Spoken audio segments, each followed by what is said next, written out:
بسم الله الرحمن الرحيم إن الحمد لله نحمده ونستعينه ونستغفره ونستهديه ونعوذ بالله من شرور أنفسنا ومن سيئات أعمالنا من يهد الله فلا مضل له ومن يضلل فلا تجد له وليا مرشدا.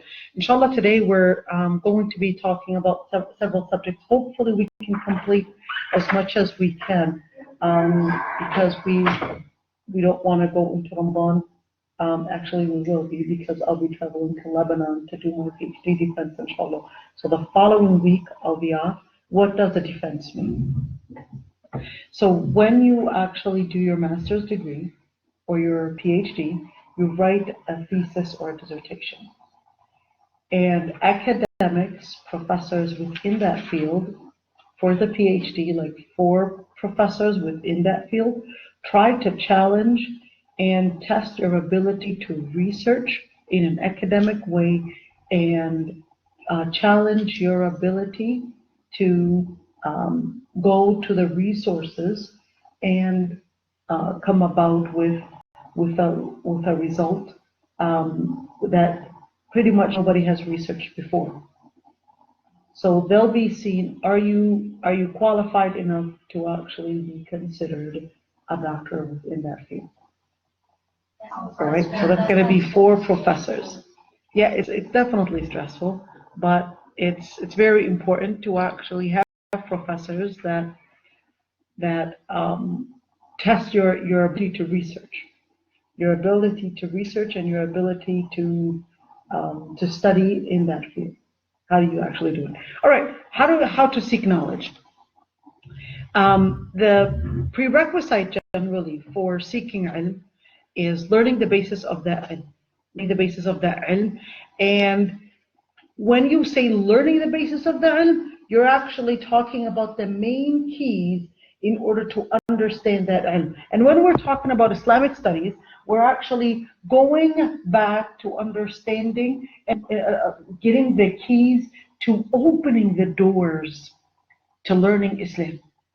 And remember, if you don't have the main tools, the main doors for the treasures that Islam or the ilm of Islam is actually, let me say, encrypted in, you're not going to be able to know the details, because then you're pretty much trying to gather. You're pretty much, it's like there's let's just assume like there's a river flowing, all right? If you go on the sides of the river, you're trying to get getting the parts of the water that has been not necessarily contaminated, but it isn't as pure. It is mixed a lot with different opinions. It's mixed a lot with human interpretation. Pay attention to this. Because when you're saying it's mixed a lot with human interpretation, then are you really getting to the pure part of the Islamic knowledge or not? In order to get to the pure and the main resources for the Islamic ilm, and not the human interpretation, and not necessarily those additions that pretty much got lost in many ways, you need to get to the main resource, the main key, which is Arabic language. Studying Arabic is the first door, because all the books of hadith, all the books of the Quran, the tafsir, the seerah, all the most important books are actually written in Arabic. Even if you might say they are translated, even when they're translated, it is very sad to tell you that the translations, even for the major books, like Sahih al-Bukhari, Sahih Muslim, etc., the list goes on and on, many times the translators are not specialists in Sharia, meaning the technical understanding and the acronyms.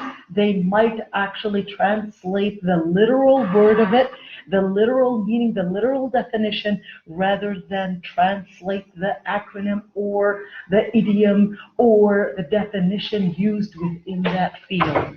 And this is something I find many times when I read even some of the most important books of hadith, Sahih or Sunan Abi Dawood or Sunan al-Tirmidhi, etc. You will actually be surprised to see that the person translated a totally wrong translation, simply because they're not specialized. Many of the translators, they can be specialists in probably he's a lab technician that found a job because he speaks English as well, found a job as an interpreter better than finding a job as a lab technician. So in other words, not necessarily because he or she is specialized, but it became a job. And that is very problematic. Now, when you say the Arabic language, it's actually the main door that opens up to understanding the root of the words as well. Arabic is based like it's on the system, the conjugation system. So the Arabic language, most of the words actually go back to a 3-lettered root, and some go to 4 or 5. But because it goes back to a 3-lettered root, you would have to understand. You'd have to use that system, which is with nahu and sarf, and also when you're actually doing that conjugation, what does every single addition to the root mean? Let me give you a wrong translation to the Quran, for example, and what funny and sad consequences that ended up in. Unfortunately, there was a wrong translation in the Quran, which is in the ayah in Surah An-Nisa, and it was saying, الرجال قوامون على النساء بما فضل الله بعضهم على بعض. All right. Well, the part that they translated wrong was not the part only قوامون, but the part that talks about the hitting part. Well, guess what they actually translated into? To travel. What? To travel. Say the translation. The translation? Yeah. Like with the rest of the ayah. الرجال قوامون على النساء بما فضل الله بعضهم على بعض. فالصالحات قانتات. Okay. Like the. What did they replace? Oh, they replaced it. فضربوهن. They replaced فضربوهن which means to. Well, not necessarily beat, because the word فَضْرِبُوهُنْ more means to strike, and striking without, or striking lightly, without leaving any bruises or any marks. So in other words, if you were to choose the term beat, that wouldn't actually be a right translation for the word ضَرَبَ. Because the word ضَرَبَ can mean just a simple tap, or can mean a very strong tap. But you have the other ahadith that actually explained that word and that term, where the Prophet ﷺ actually said that you would not beat, in other words, it's ضربًا غير مبرح. It's light striking, not leaving any bruises or any marks or any broken bones or any of that. Yet they actually translated that word based on ضرب في الأرض. ضرب في الأرض in Arabic actually means to travel.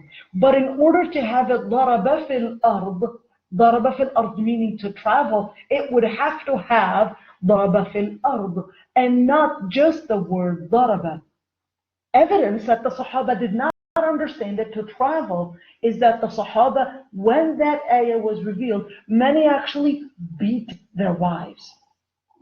Then the Prophet ﷺ actually said, وَلَا يَضْرِبُ خِيَارُكُمْ, because he said that more than 70 women, that's a number in Arabic to mean like a large number, came to my house complaining about their husbands hitting them, beating them. And then he said, وَلَا يَضْرِبُ خِيَارُكُمْ, that the best of you does not beat, does not hit. Ibn Ata actually regarded Ibn Ata, who was one of the Maliki scholars, not Maliki, but Makki scholars. He actually said that this is an evidence that hitting is not allowed. This hadith explained the ayah, where the Prophet ﷺ explained the ayah, that any type of hitting is not allowed because even the Prophet ﷺ never hit. Anyhow, now to actually say ضَرَبَ فِي الْأَرْضِ, to travel, that is in the Quran. But to make the translation in this particular ayah, that if the man gets angry with his wife, just take book a ticket and go and travel, is a totally wrong translation. And unfortunately, it was actually approved by Islam. This is very sad too. This is very, very sad when you actually have people not specialized actually translating the words in the Quran or in the Hadith, coming about with very funny interpretations, very wrong interpretations, and what you end up with is changing the words of Allah subhanahu wa ta'ala. Tahrif, it's editing the words of Allah subhanahu wa ta'ala. That's exactly what it is. Once you change the words of Allah subhanahu wa ta'ala, then you have committed the same thing as Ahl Kitab.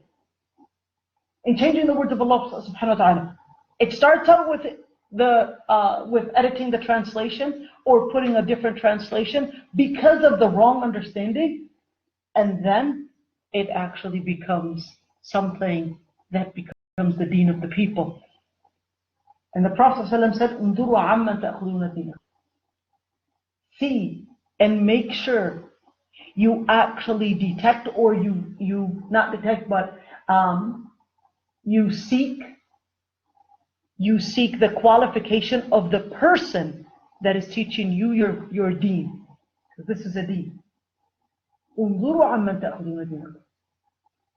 Now, without Arabic, you're not going to be able to understand the Quran.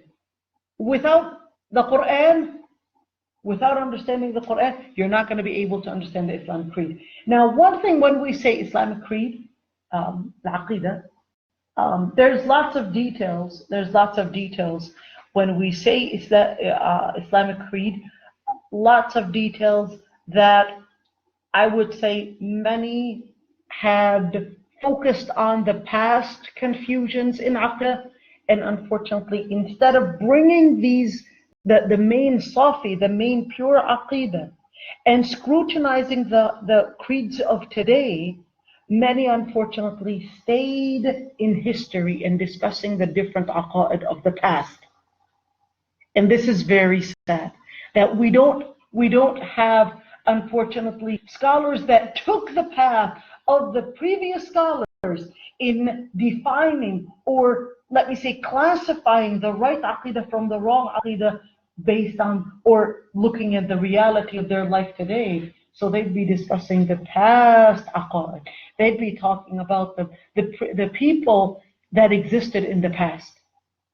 Even though, yes, indeed, you might have some people or traces of the people in the past, but today, for example, progressive Islam, or so-called progressive Islam, to me it's an oxymoron. Once you say progressive Islam, it's an oxymoron straightforward. You can't say an atheist Muslim. All right? Or postmodern Islam. Postmodern Islam is like saying atheist Muslim. It's an oxymoron on the spot.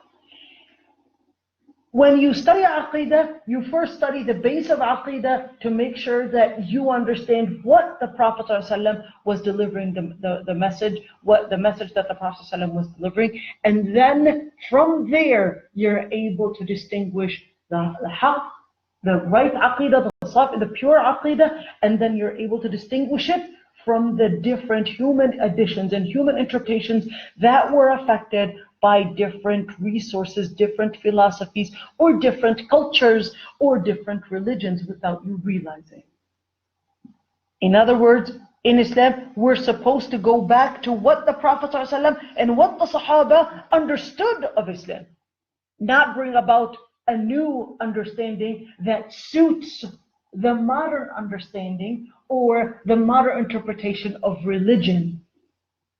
All right? This is really dangerous because in our postmodern times, In our postmodern times, it's all about individualism, where the person is making up his own understanding of religion, his own understanding of truth.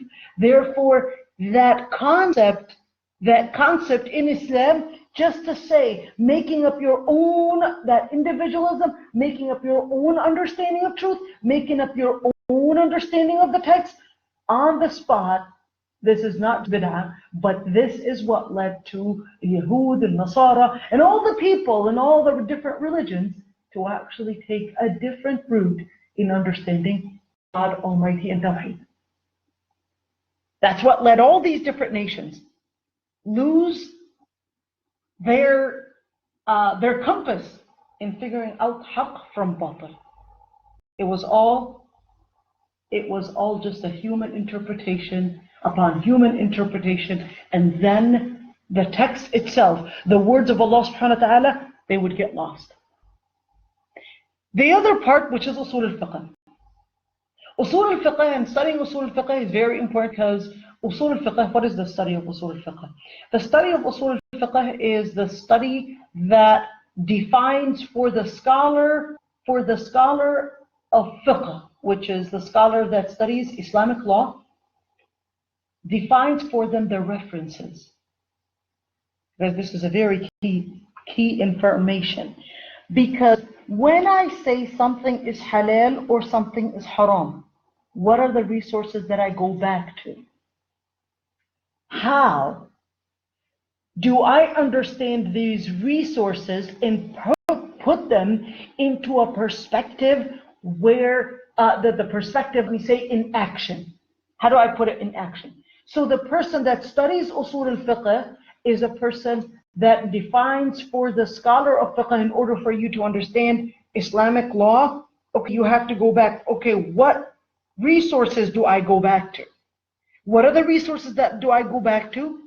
And these resources, how do I understand it? Not just how do I understand it, but how do I understand it as the Prophet ﷺ understood it? So we would say, for example, in usul al-fiqh, al-amr yufid al-wujub. Order means it's obligatory to do. Obligatory to do, meaning that if you don't do it, you'll be at sin. And then they'll tell you, okay, here's our evidence to prove that if you have an order, that means it's an obligation. They would say, well, we've got a hadith.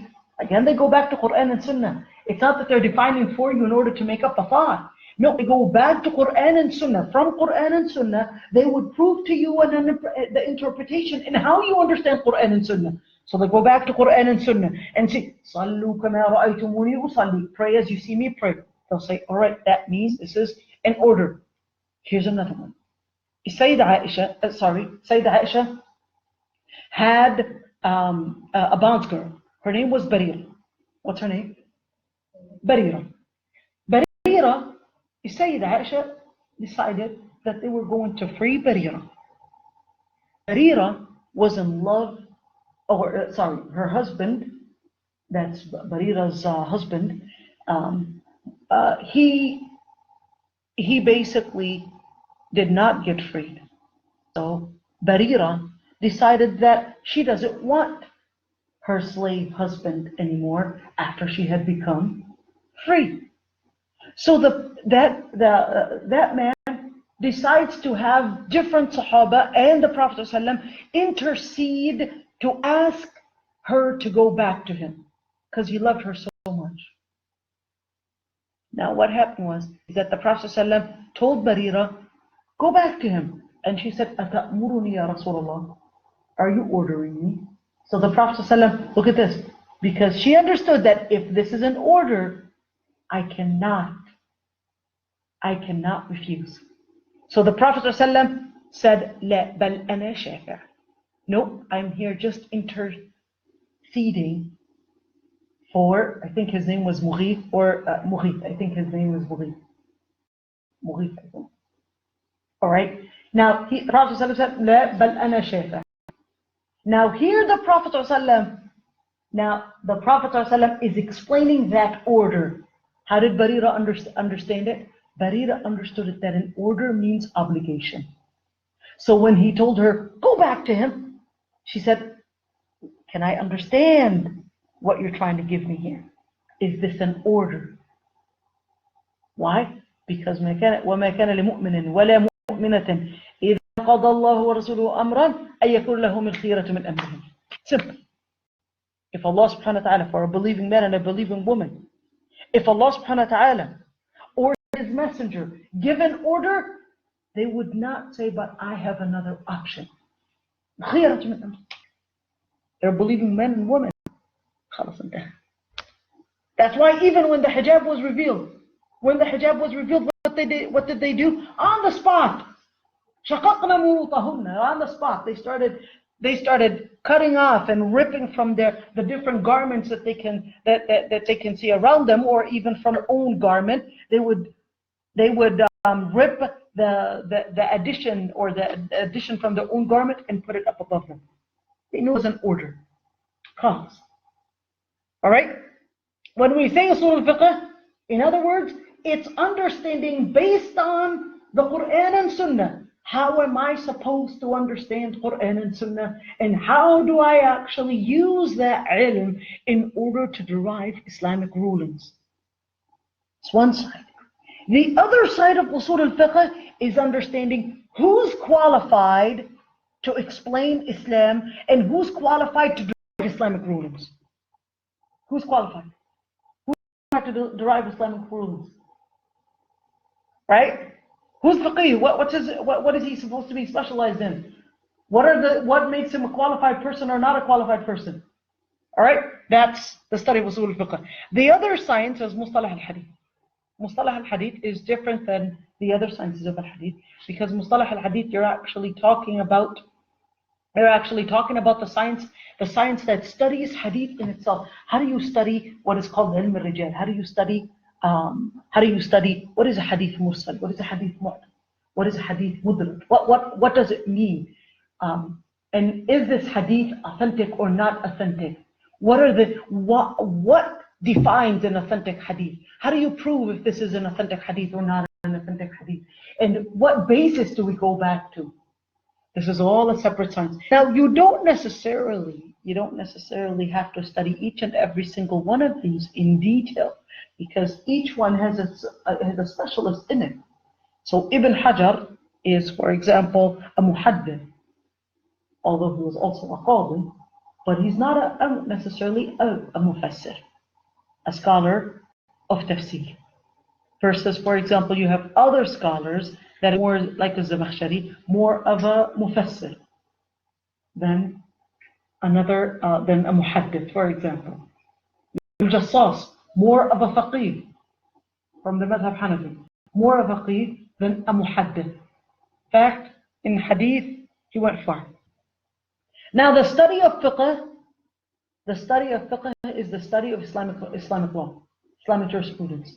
How to derive Islamic rulings based on the evidences, not based on how I perceive it, and how do we, when we actually say an Islamic ruling, how do we make sure that we're not influenced from the different cultures or the different things around us that can influence our perceptions?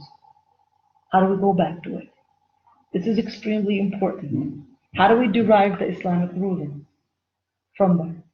Now, you might say, okay, am I supposed to be studying all this? This is very hard for me to do.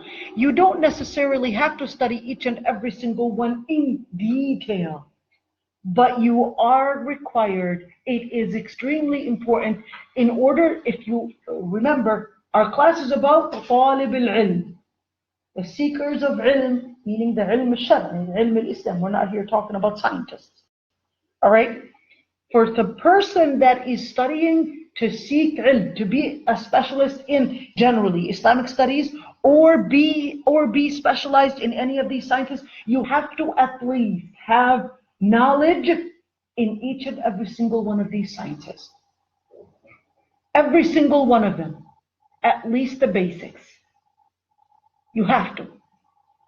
Because in fiqh, for example, when we say fi'al amr, When we say something is mandatory, we're going to say, okay, that means that there is the verb or the verb that is giving an order.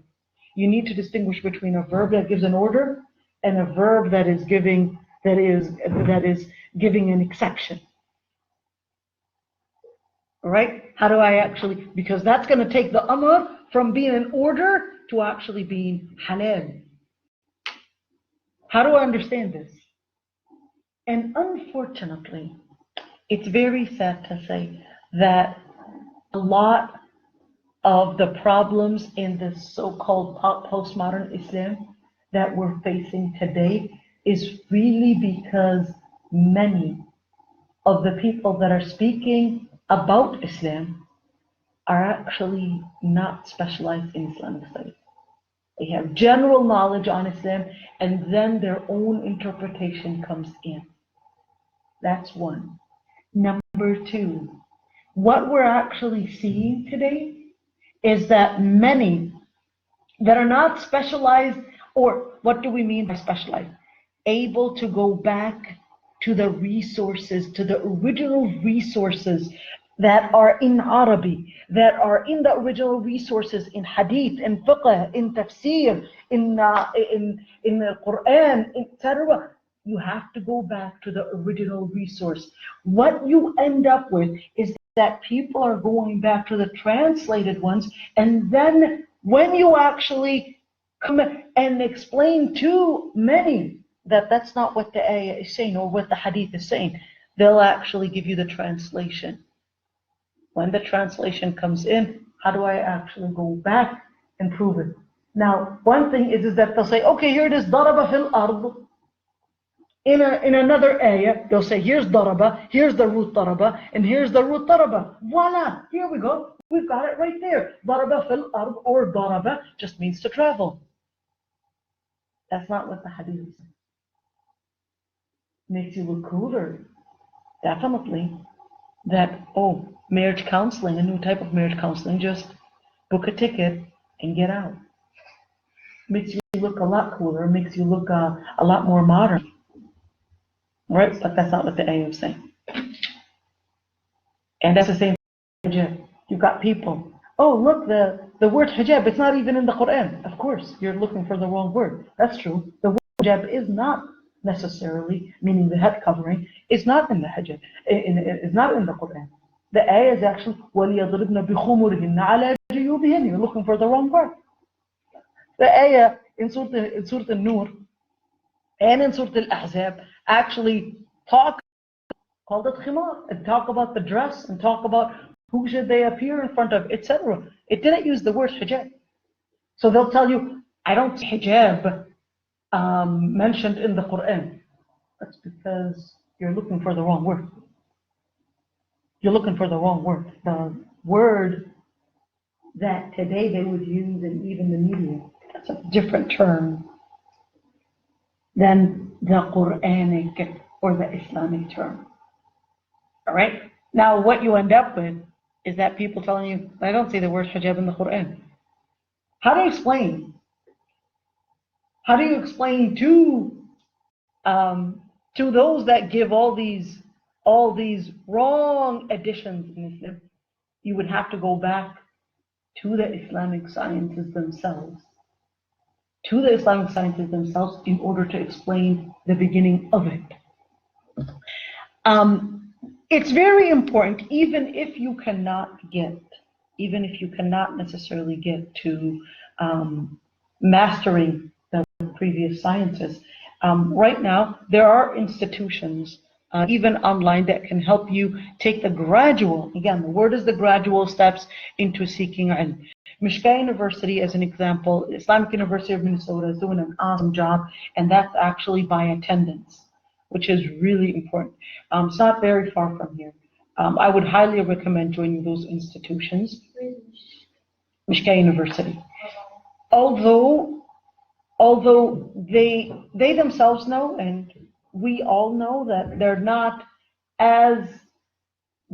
necessarily, it's not that the teachers are not as qualified, but it's that the online teaching in general, studies actually say that online online learning is not as effective and as strong as learning face to face. It's not even comparable.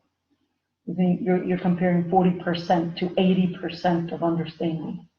Somebody that's online right now, probably hearing us on Facebook, very easily that they would actually use their focus and their chain of thought. Very easily. But the person that's face to face, guarantee that at least 80% of what I'm going to say is going to stay with me, and you're going to stay focused on it. But the Islamic University of Minnesota does actually have face to face, but unfortunately, the part that teaches in English is not as qualified as the department that teaches in Arabic. There's a big difference. The department that teaches in English ends up more giving, you could say, the sandwiches of ilm, just to get you an idea or the taste of ilm, rather than the chunk. I'm talking about all universities, but I'm just giving this, they're available. But even if you couldn't get to the chunk, even if you couldn't get to the meat, it's very important to get to whatever you have access to. Whatever you have access to, and do your own research. Now, the other thing is that as women, because we don't necessarily have, let me say, personal access to the shuyukh, because most of them are male shuyukh, a lot of times you don't, or they would be shy, or you would be shy to actually speak about or ask about certain details. You don't have that. And at the same time, you don't always have that access in the close relationship, right? And because you don't have that close relationship, it's very important to seek as many lectures and hear as many lectures as you can. And they're available online.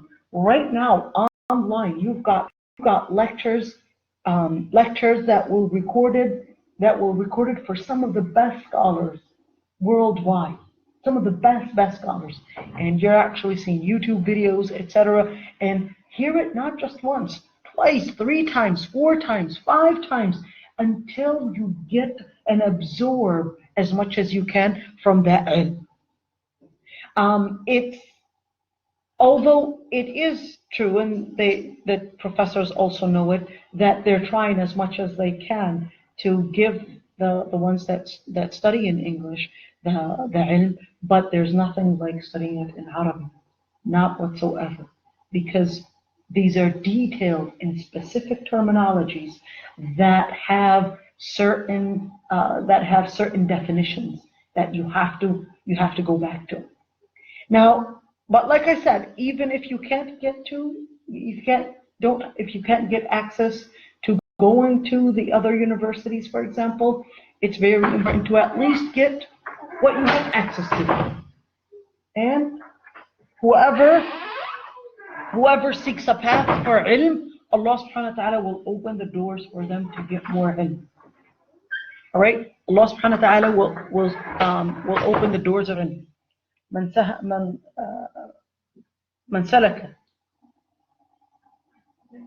طريقا يلتمس فيه علما سهل الله له طريقا إلى الجنة. Whoever seeks any path to get ilm or to acquire ilm, Allah subhanahu wa ta'ala will ease them a path to Jannah. And plus Allah subhanahu wa ta'ala will ease them the path to get the ilm. But you have to have ikhlas. Have ikhlas, sincerity, because through sincerity, Allah subhanahu wa ta'ala will give you the focus, and Allah subhanahu wa ta'ala will give you also the blessing of the ilm.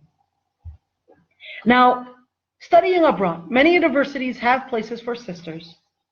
Azhar University has a place for sisters. What I mean by a place, meaning a dorm, a sister's dorm, an all-women's dorm. Jordanian University, International University of Malaysia also has an all-sisters and sisters women's dorm, and they're I know about the International University of Malaysia. It's an all-women's university, or not an all-women's university, but it's an all-women's dorm, and it's very safe. It's very safe, and they'll have special place. In fact, even the people that sell, even the people that deal with the sisters, they're all women. Not all universities have sisters dorm, but now many of them actually do.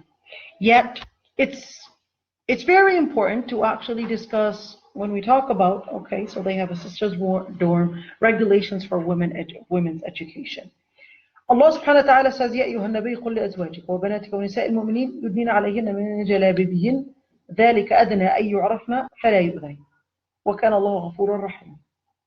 Right? Allah subhanahu wa ta'ala, this is the order for covering. I don't want to use the word hijab, so people will say, where's the word hijab in here? But for covering. Okay, this is a very important thing because Allah subhanahu wa ta'ala says, O Prophet of Allah, tell your wives. In other words, tell your wives, let them be as good examples. Your daughters and the believing women. What did he say? Believing women. Didn't say Muslim women. He said believing women. Why believing women? It said believing women because Allah subhanahu wa ta'ala is hinting to us that those that want to elevate their spirituality to being part of the mu'mineen, this is one way for elevating your own spirituality. That is covering and covering your body, or modesty is a way for gaining spirituality. Is a woman that is not covered, all right? Is she a mu'minah? No. Is she a Muslim? Yes, she can be a Muslim. Can a woman that is covered not be a mu'minah? Yes. All right? Can a woman can be wearing a niqab or hijab, wa mashallah alayha. But is it possible that she's not a mu'minah? Yes. She's at her level of iman is at the level of Islam. Just the beginning of it. Shahadatan. All right? But a woman that is not covered cannot be a mu'min. Because the ayah describes that nisa' al-mu'mineen are all covered. And when we say covered, we're talking about full modesty. And there's no other and more important role models to imitate than nisa' Rasul, than the wives of the Prophet, than ummahat al-mu'mineen, than the sahabiyyat. They were very keen. Guys, listen to this. Asma bint Abi Bakr. Asma bint Abi Bakr. She's the daughter of Abu Bakr as-Siddiq. When she was almost 97 years old, she lost her sight. Because of old age, maybe got diabetes, who knows what, but she lost her sight. Her son got her a material fabric, and then she gave it to, and then he gave it to his mother, who was 97 years old. And then she felt the material that it was too delicate. So she said a believing woman would not wear such a material because it shapes her bones, it shapes her body. Even though she was 97 years old, and we know that she would be considered min al-qawa'id min al-nisa. She would be considered from the women that are old, and that generally no guy is going to look at her. And therefore Allah subhanahu wa ta'ala actually gave them the permission to reduce from the hijab. But even at 97, blind, she felt it, and she knew that it was not something that a Muslim would wear in public. Now, when we talk about this ayah, and again Allah subhanahu wa ta'ala is telling us that in order to gain the level of spirituality, meaning to be from the mu'mineen, this is one description for them, nisa' al-mu'mineen. And we said it last time. Remember, you guys, when we said that they would identify, when we talk about the adhan, Men do the adhan, but women do adhan in action with their hijab. Right? We said that many times. The Prophet ﷺ actually said in the other hadith, or in a hadith, that لا تسافر المرأة 3 أيام إلا ومعها ذو محرم. In this hadith is muttafaq alayh. Muttafaq alayh meaning that it was narrated by Bukhari and Muslim. Alright? The Prophet ﷺ said in a hadith that no woman can travel for longer than 3 days except she would have a mahram with her. Mahram meaning mahram, zawj or dhu mahram. There's another hadith. Zawj or dhu mahram minha. Zawj, her husband, or al-mahram. Al-mahram, her father. Wa in alu, meaning her father, grandfather, great-great-grandfather. Or her sons, and this goes on now. Her brothers, her uncles, maternal side, and paternal side, uncles. Nope, your father's cousin does not count. Have, like akhli or akhli ab, like this, and like half a sister. Of course, they're mahram. Yeah, they're mahram. Yeah, it's not just shaqiq. Shaqiq would be if you have mother that you share same dad and same mom. That's a shaqiq. But akhli ab or akhli brother from my mom's side or brother from my dad's side, those are mahram too. They even inherit. Guess what? Even milk maharim are included. Yeah. Milk maharim, nursing. What is milk maharim?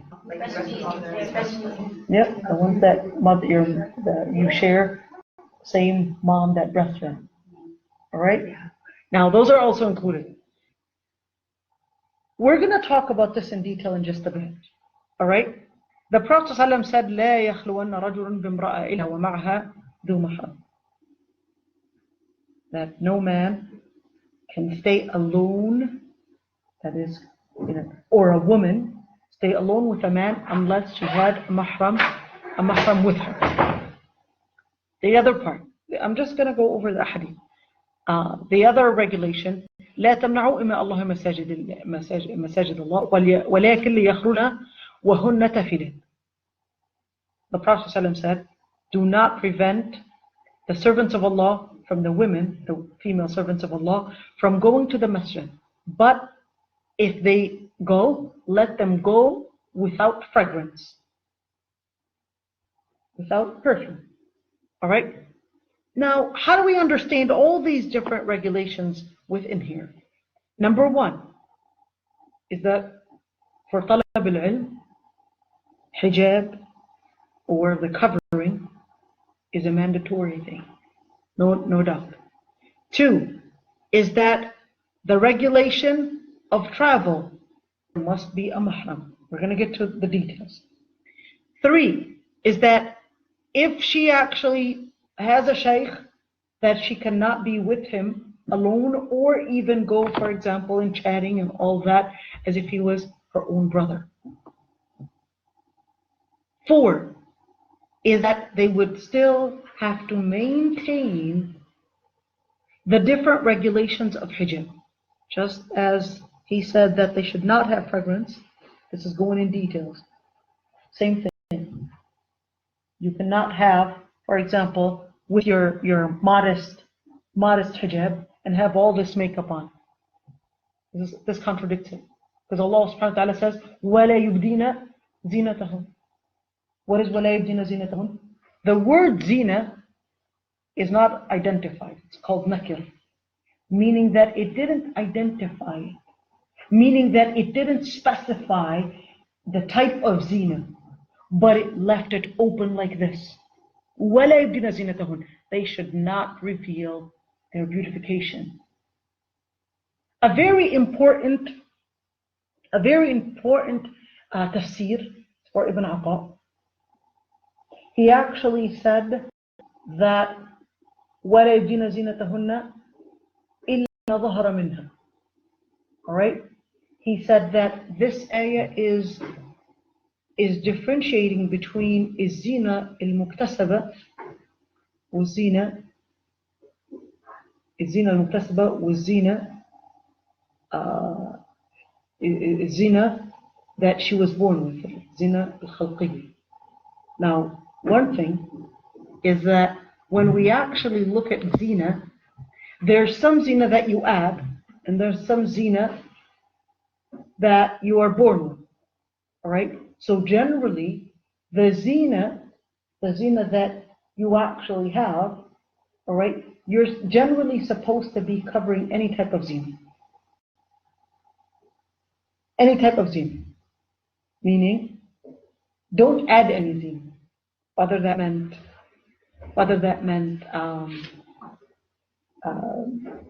makeup, or whether that meant, who knows, different ornaments. What was it? Anything that is fil urf called zina, it's zina. Anything that is within that culture, it's called zina. It's considered zina. Where do you buy your mascara at? The food department. You go for the cosmetics department, right? What is it called? It's called cosmetics. Meaning what? Within this culture, mascara is considered part of the cosmetics department, but it's considered zina. They're actually telling you, this is zina, this is the area of zina, ladies. Of course. Unless you're putting parsley over your eyes.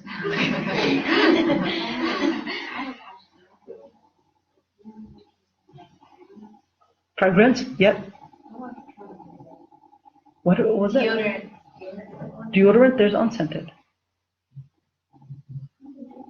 Yeah, there's unscented deodorant. There's organic deodorant too. But those also, like, you can't really smell like your layer. But like, yeah, the scented ones you can't smell it. Unless you get like a really good That's the goal. You're not supposed to smell it. Yeah. You're supposed to take out the smell of sweat. That's what I was like. Do you have like if it's scented like strawberry? You It's can't not like you smell can it. smell Like, it.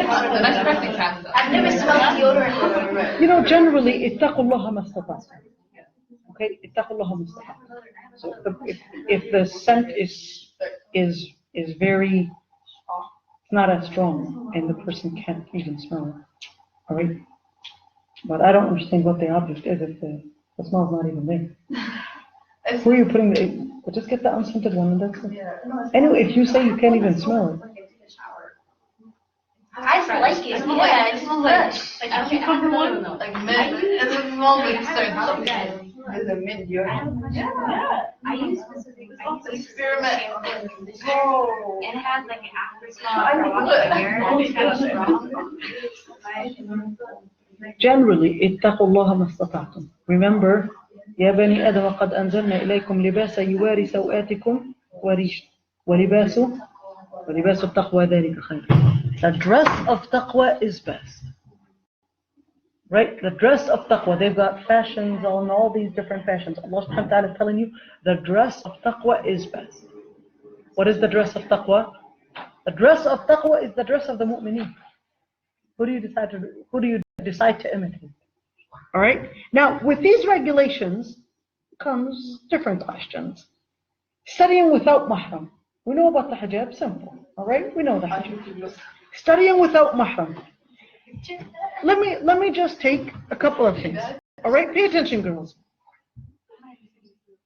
Number one is that when we say the general rule for any type of travel is that when you travel, you have to have a mahram with you.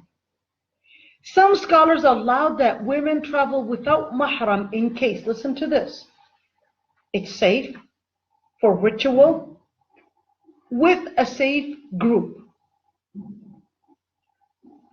Ibn Muflih was a Hanbali scholar, said تحج كل امرأة آمنة مع عدم المحرم. In the Shafi'i madhab, the Shafi'i actually said in Hajj as well, but with a group of women. Now, when we also see, for example, al-Baji al-Maliki from the Maliki madhab said that is if she's an elderly woman, غير مشتهى, meaning that we're not talking about a 40-year-old woman, we're talking about an elderly where generally men don't have any attraction to. There you go.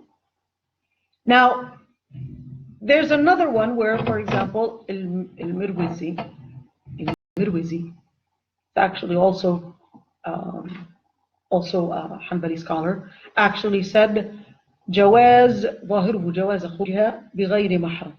Now, this is talking about العجوز تحضر الجماعة. All right? Now, this is talking about العجوز, meaning the elderly woman, actually attending, for example, al-Jama'ah, Salat al-Jama'ah, or going for Hajj, etc. What did they base that on? Pay attention, you guys. Because when we say safe, ritual, a safe group, there are certain things here.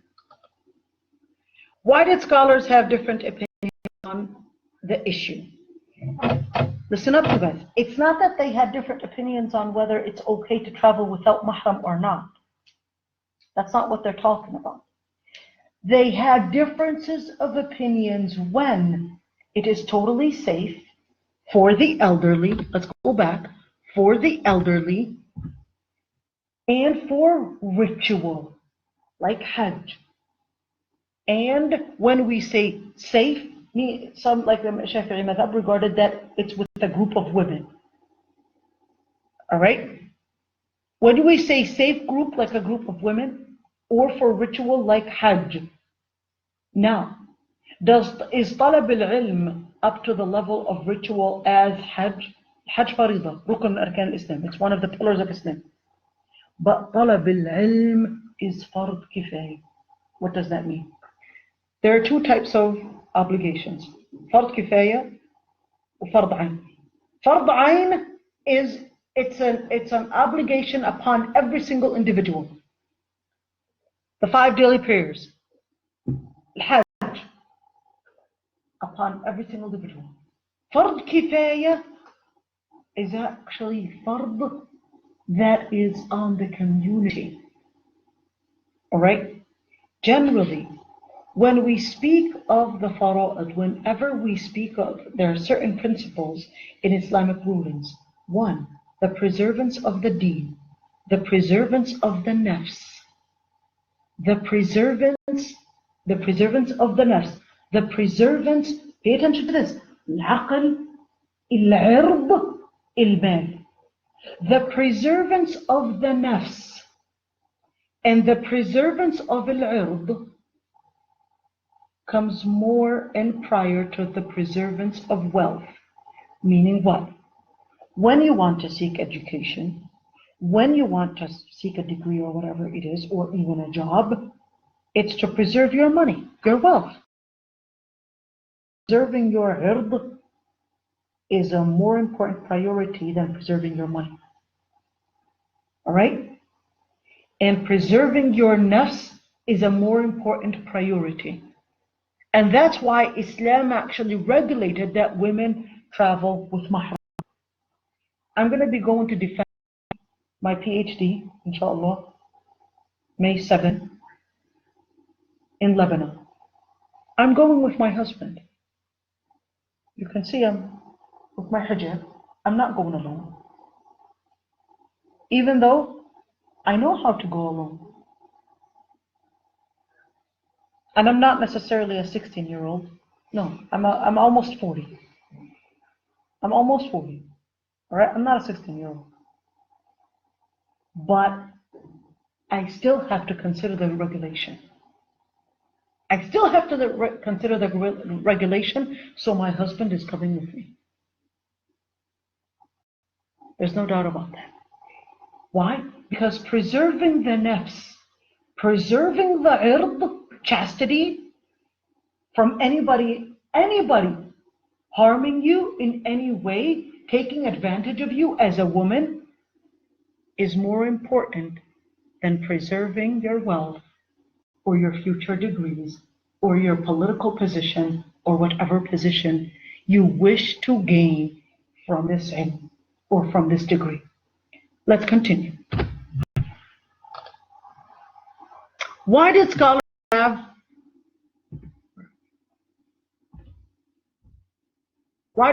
have different opinions? Now again, it's not that they had different opinions on whether a woman can travel without a mahram. No, they didn't have any differences of opinions on that, because they all agreed that the Prophet ﷺ in the hadith, muttafaq alayh, in the hadith that was narrated by Bukhari and Muslim, that she can only travel with a mahram, as crystal clear, word by word, literally mentioned by the Prophet ﷺ. But they had differences of opinions if it's totally safe, if it's for ritual, or with a safe group. Why? Because of a hadith, إضعينا. Yet, pay attention to this. I'm going to read the hadith. The hadith is about عن عدي بن حاتم قال بين أنا عند النبي صلى الله عليه وسلم إذ أتاه رجل فشكى إليه الفاقة. A man came to the Prophet صلى الله عليه وسلم and complained الفاقة, poverty. ثم أتاه آخر فشكى إليه قطع السبيل. Another man came and complained of the different bandits that come and run. فقال يا عدي. He said Adi. Adi is the son of Hatim al-Ta'i, the famous Arabi hospitable man. هل رأيت الحيرة? Tells him, did you see الحيرة? الحيرة is a city in the Arabian Peninsula. قلت لم أرها. He said, I didn't see it. وقد أنبئت عنها. But I was told about it. قال فإن طالت بك حياة. If you live long enough, لترين الضعين ترتحل من الحيرة حتى تطوف بالكعبة لا تخاف أحدا إلا الله. He said, if you live long enough, you're going to see the elderly woman, an older woman, going all the way from Al-Hira, all the way to the Kaaba, going and doing her tawaf, لا تخاف أحدا إلا الله. She's not afraid of anybody but Allah subhanahu wa ta'ala, meaning no bandits, nobody coming to harm her, etc. Now, what is not mentioned here is that Al-Adi said, so I said to myself, وَأَيْنَ شُطَّارُ طَيْبٍ? And where are the bandits of Tayyib, the tribe of Tayyib? Now, here, if you look at the hadith is authentic, there's no doubt about that. The first interpretation, they said that this hadith is talking about, number one, an elderly woman. Two, this is not giving a ruling here.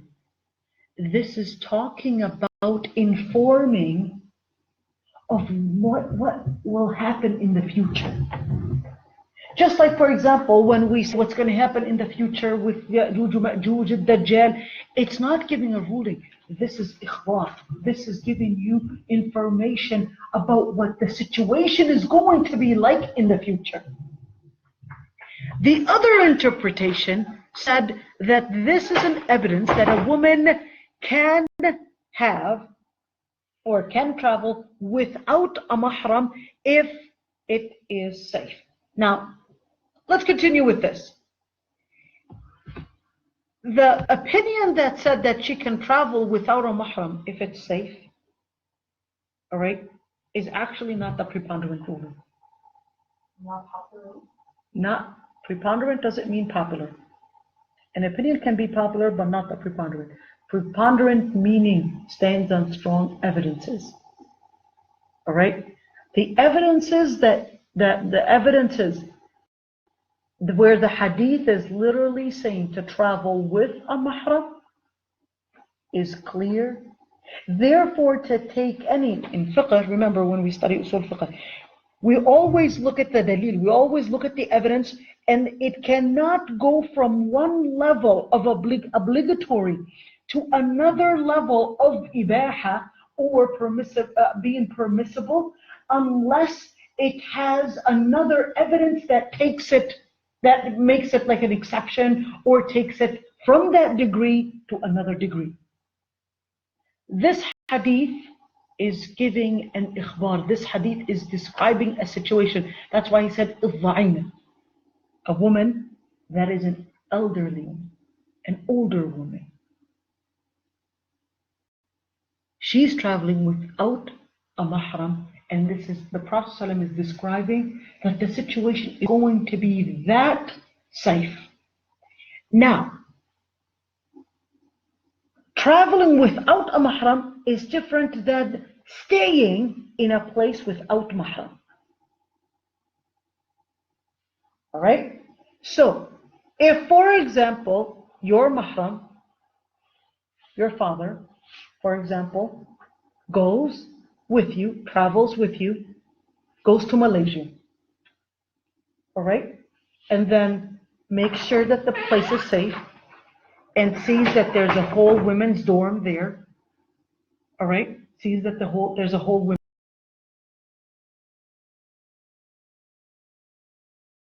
Let's go back to those. Safe group, all right? And the whole area, everything is actually Islamic friendly, let me say it that way, and your father or brother or whatever, and then they would leave, that's okay. All right? But first, they have to make sure, so you're in a women's dorm. All right? Inshallah, that would be allowed based on some scholars' opinion. And I regard that as the preponderant rule. Depending on the situation. When we say depending on the situation, if your father, for example, your wali, remember girls, just as you cannot get married without a wali,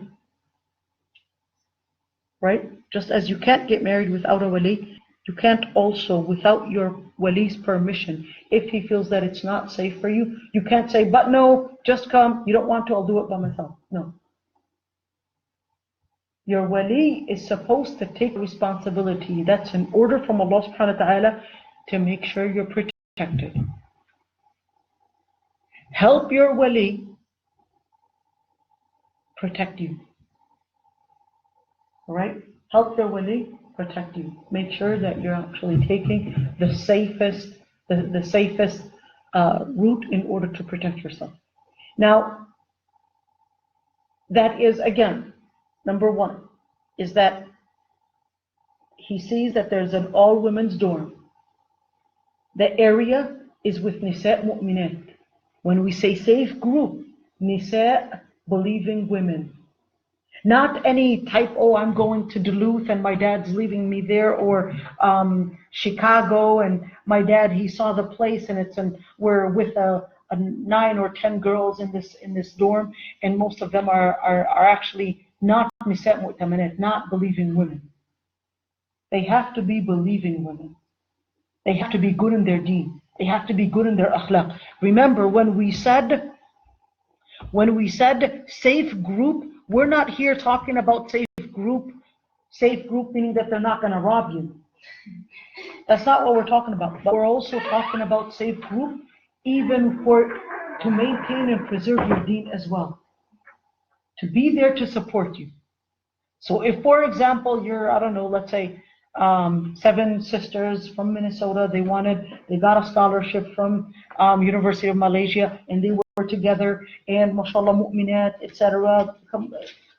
And their maharim actually saw that it's safe, and they were in an all sisters dorm, and the area itself. Why did I say University of Malaysia? Because there's supervision just to make sure that everything is Islamic based. The whole situation is Islamic based. All right? This is just an example. Versus, for example, in Jordanian University, as an example, I went there myself. All right? In the Jordanian University, for example, it's so embarrassing. Girls with niqab, with hijab, lying with their boyfriends under trees. Mukhzi. Embarrassing. I could not believe my eyes. I could not believe my eyes. When I went there, I was shocked. I was shocked. This is not an Islamic friendly place. I was shocked. So when we say a place where It maintains your iman, maintains your deen, maintains your safety, your chastity, etc. That's what we're talking about. All right? And your mahram has to make sure that this place is really a place that preserves all the mentioned areas. Getting ilm online is an important tool. Sisters should make use of it. Seek qualified scholars to listen to. It's available. And right now you've got lectures, even if you can't travel, okay, you can get the ilm online. Let me tell you guys one thing. Let's just suppose you actually went to an Islamic university, all right? The Islamic university is not at the level where it's going to give you all the details of ilm like it would be hoped that it would do. It would mainly give you the introduction. All right? Meaning that you have to do your own job. You have to do your own job to gain ilm. So sad to actually say that some girls that graduated from my university don't even know the difference between menstruation and istihada. Something that every woman goes through. They studied it, but did not grasp it. They took the test, but didn't really understand it. All right? This is really important. You cannot necessarily think that if you go to a college of Sharia, for example, that you're necessarily going to become a scholar. Unfortunately, we have a lot of programs. Sorry, guys, I'll say it straightforward. But we have a lot of programs where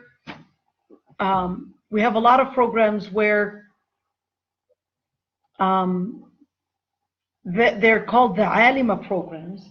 Alima programs.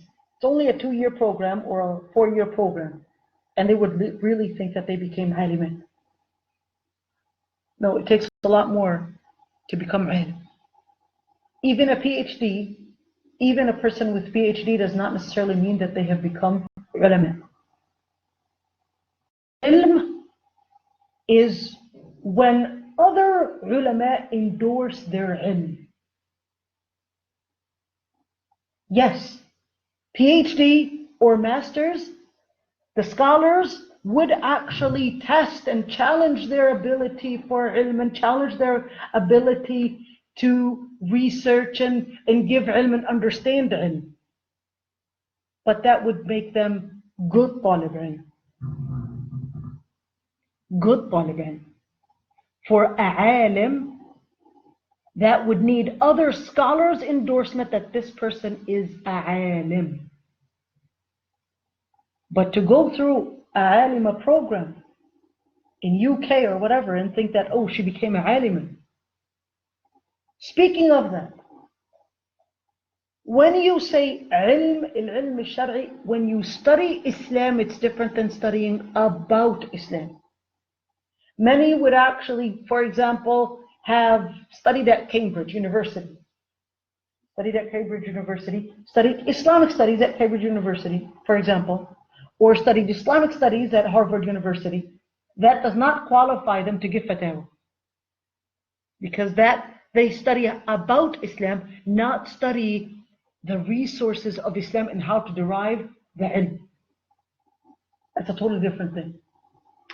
So somebody, for example, that is a graduate, for example, in university, let's say Malaysia, all right, or Jannah al-Imam in Saudi Arabia, for example, with a specialty of usul al-fiqh or fiqh, they're more specialized, even if they only have a bachelor's degree, more specialized to actually give fatwa than somebody with a PhD from Harvard. PhD from Harvard in Islamic studies means nothing, because the people that endorse, or Yale, the people that endorsed your Islamic studies qualification are not themselves qualified to endorse your capacity to give and research from the Islamic resources. Are you guys with me here? Yeah. Because their resources, what scholars endorse, the Muslim scholars that are qualified, those would endorse the ulama. They would say, this person is a qualified alim. Ask them for fatwa.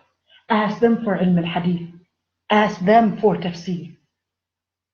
All right? This is really important because a lot of times we're actually getting, and especially unfortunately, with our day and age, people are taking it easy.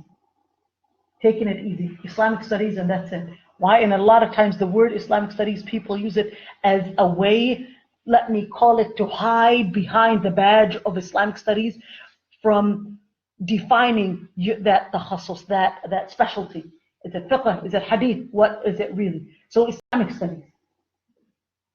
All right? Now,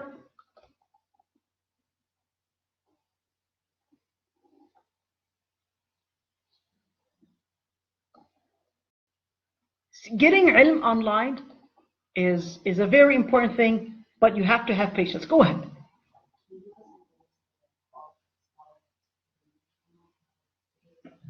Well, qualified scholars, online, or online you mean, or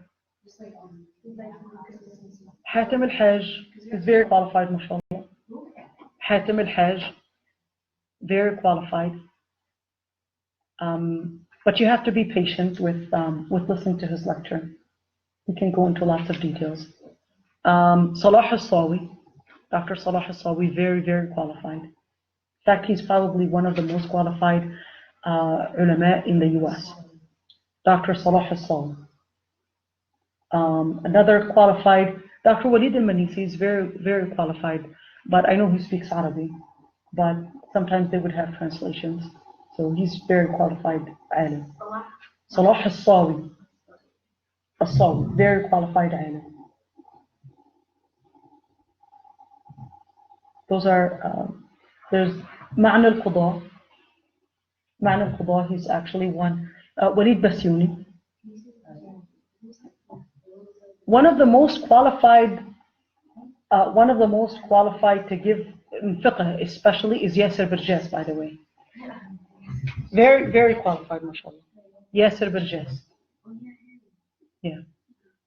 He's very qualified, mashallah. Yasser Burjas. In Aqidah, Yasser al-Qadi, mashallah, very qualified in Aqidah. Ma'na al-Qudha. Ma'na al-Qudha. He specialized more in fiqh of transactions. Salah al-Sawi, he's specialized, mashallah, in all. In hadith, we have one right here in the Twin Cities. Tariq Awadallah. He's a main scholar in hadith. Tariq Awadallah. All these are in the US, you guys. Tariq. He doesn't speak English. His wife, you guys, she's studying with us. She's teaching with us. Rania at Gemsoflight. She's actually very qualified. You guys, she even has a very sanad ali. She only has between her and the Prophet ﷺ 27 generations. 27. Guys, can you imagine? 27 people only between her lips and the Prophet ﷺ's lips. In 10 qira'at. In 10 qira'at, you guys. This is no joke. In 10 qira'at. Very qualified. She's actually Tariq Abdullah's wife. Sheikh Harania. Yep, Sheikh Harania. But she doesn't go online. She does actually have, I would consider it like it's good English. She comes to Gemsoflight. Saturdays. From 11:30 to 6. Qur'an. Only Qur'an. Yeah. Only Qur'an. Most women, speaking of that, Most women throughout history were actually more were more specialized in Quran and Qira'at than specialized in fiqh and hadith because of the oral transmission. So women do a very good job in being oral transmitters than writing, because writing takes a lot of work. And that, in fact, there's a scholar, his name is Khairuddin Ramadan, Muhammad Khairuddin Ramadan. He actually researched to see how many women, from what we know, actually wrote. He only found 36. Yep. Only found 36. But most of the scholars that Umar Rida Kahala, who was actually he wrote he didn't really write it, but you could say he collected it. It's called A'lam al-Nisa. He combined more than 3,000 women. Many of them were actually scholars in Quran, Qira'at, and Hadith. That oral transmission, they were a lot better at than writing. You know, writing actually takes a lot of work. One time I saw a manuscript where it was written by a woman, and she said, if you see any mistakes, please excuse me, because I was writing with one hand and shaking the crib in another. That's very hard. All right, that's very hard. And I'll tell you, as a mother, especially a mother with an autistic child, seeking ilm and maintaining the house and maintaining wifehood and motherhood is barely any woman can do it. And it's very, very hard. And I'll tell you myself, there were many times where I felt that I just want to give up. We all go through it. Because it was more than what your body can handle. It's more than what your body can handle. Your priority is your home. Your priority is your home. Your priority is your husband. And to actually be able to do it without your husband's support, and without many times, by the way, I would say your husband turning a blind eye on some of the things that you will have your shortcomings on, and that I consider the best support. You know, just sometimes you're trying to put things together. It's going to be very hard. Your home is our number one priority. Your children are our number one priority. Anyhow, so getting ilm online, it's very important to note down your ilm. Write down when you listen to a lecture. Keep taking notes, because that's supposed to help you stay focused. Consider choosing mutoon books. What are mutoon books? Mutoon books are basically the main books that summarized ilm. That, let's say, summarized fiqh or summarized usul fiqh, like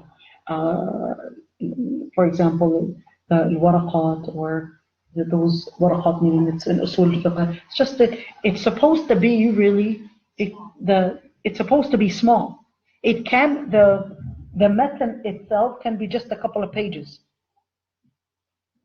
Can be just a couple of pages, 6, 7, 8 pages, and that's it. But the sharh of it, like the sharh of, for example, al-Waraqat for al-Juwayni is big. Well, it's not that big. It's like you could probably think maybe 70, 80 pages. All right, and the takhrij with it becomes 200 pages. Tahqiq. All right, becomes 200 pages. My professor actually did the tahqiq for the kitab, for that book, for the al-Waraqat. Don't confuse yourself with too many references. This is really important when you're seeking ilm. Don't confuse yourself with too many references and start taking this book and that book and that book, and then lose focus. Take it one ilm at a time, absorb it, and then move on. What science should we start with?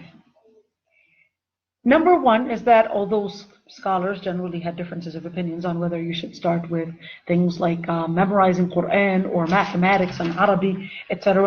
Now, it's very important to memorize the Quran. That's the first ilm that you want to start with. Memorize the Quran. Even if you did not memorize the Quran, at least memorize as much as you can or a large portion of it. Arabic language is a very important tool that you cannot actually get the ilm of Islamic studies unless you actually master Arabic language. How to master Arabic? How to master Arabic? What are the tools that you have? You guys are going to find it really funny. But start out with simple children's cartoons. This is really funny to say. Start out with children's cartoons. They speak in Fusha. All right? And they use simple phrases, simple sentences in order for you to stay focused and not lose focus. In order for you to stay with it. And this will kind of get you to understanding at least the structure of it. Why did I say Arabic cartoons? Because the best way really to learn any language is to be around its people. That's the best way, is to be around its people. If you're able to travel abroad and I don't know, live in Egypt for a couple of years, that would be good, right? Yemen, that would be good. But it's not always available. If it's not always available, I would recommend learning the language, the structure of the language, by first getting access to those and how the words are said. Arabic cartoons are very, very good. Especially the Islamic cartoons.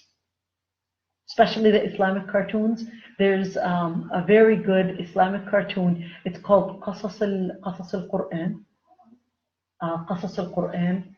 And the actor, his name is Yahya al-Fakharani. And I think it's maybe in 30 episodes. All right. In the beginning, it might be hard to understand. But then keep on watching it. You'll pick up words here and there. All right, you'll pick up words here and there, and you'll learn how. Go back to the dictionary. That's how I learned it. Arabic is considered my second language. I learned Arabic later on when I first went to Palestine. 13. When I first went to Palestine at the age of 13, I did not understand anything what the teacher was saying. All I could see, she was blowing her bangs. Did not understand anything. Barely understood anything. And I was writing every single thing that I saw in the book. I was just sketching the history book. I did not understand anything. You guys, this is going to be really strange to say.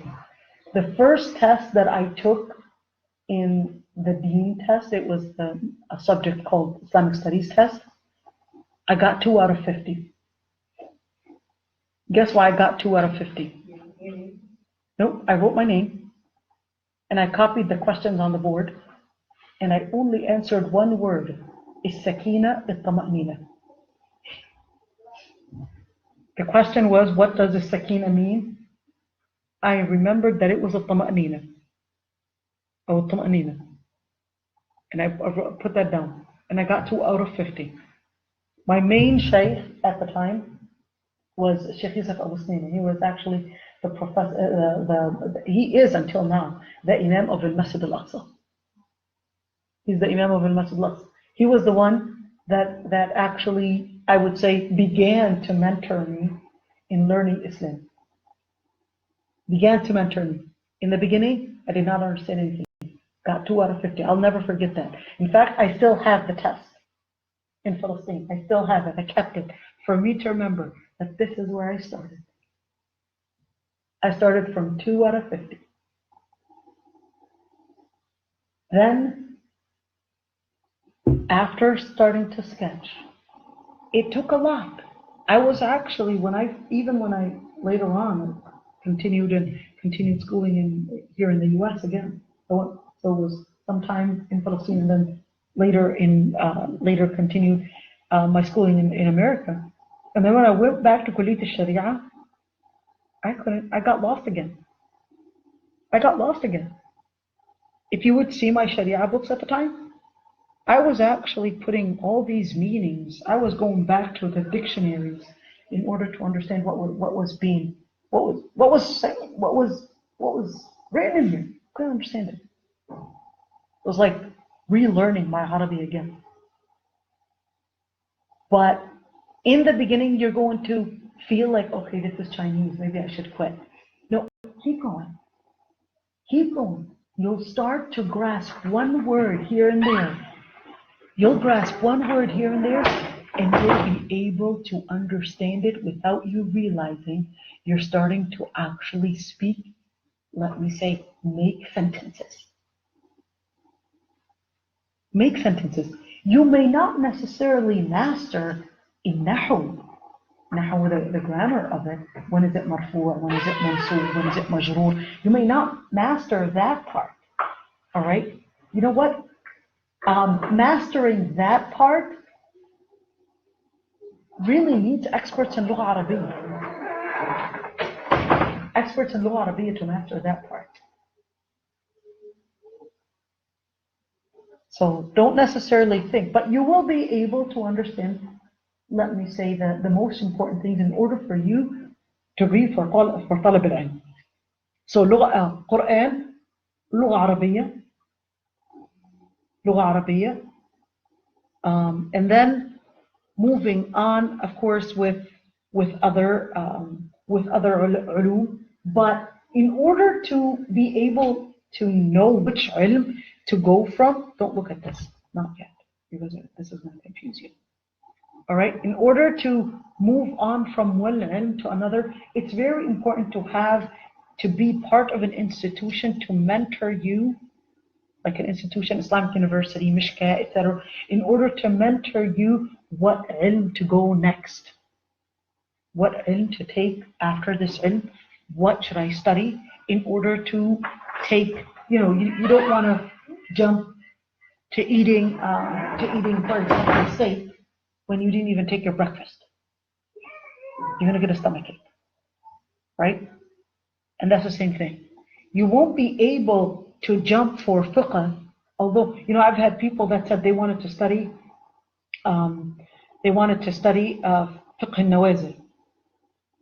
It's like, okay, studying fiqh al-nawazil. They didn't even take fiqh al-ibadat yet. Fiqh al-ibadat, fiqh al-tahara, the fiqh of purification. That's mandatory to know. But fiqh al-nawazil, that's kind of like saying advanced fiqh. That's like saying that the most advanced level of fiqh, which is really for very high specialists. That's fiqh al-nawazil. All right. So why would you skip the most important thing that you need for every single Muslim must know it, and actually go for something that rarely happens, like, do eye drops invalidate your siyam or don't they? If I'm on a plane, how should I pray on a plane? This is fiqh al-nawazil. This is something that it didn't happen during the time of the Prophet ﷺ. These are things that happen later on, and then we would go back to other reports and etc. Those are rare things. I study that before you even know what you do on a daily basis, which is tahara. Purification every single day you need it, right? Fiqh al-tahara, fiqh al-ibadat, fiqh al-siyam, fiqh al-salah, fiqh al-zakat. This is what you need on a daily basis. All right. Secular education and the need for financial support versus Islamic education that doesn't pay off. Listen up, you guys. This is a very sensitive topic. All right, a very sensitive topic because secular education and your need for financial support is very crucial to your life. But unfortunately, Islamic studies, a specialist in Islamic studies, Allahu Akbar, Allahu Akbar, Allahu Akbar, Allahu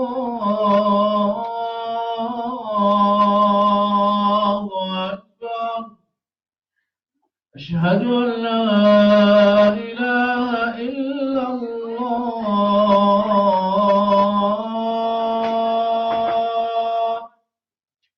أشهد أن لا إله إلا الله أشهد أن محمدا رسول الله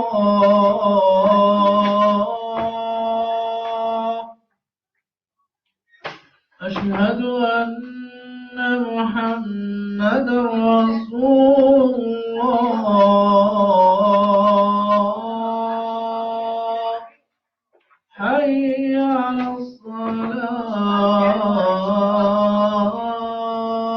الصلاة حي على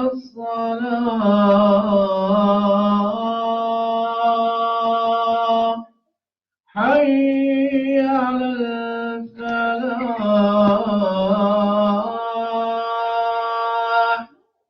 حي على الفلاح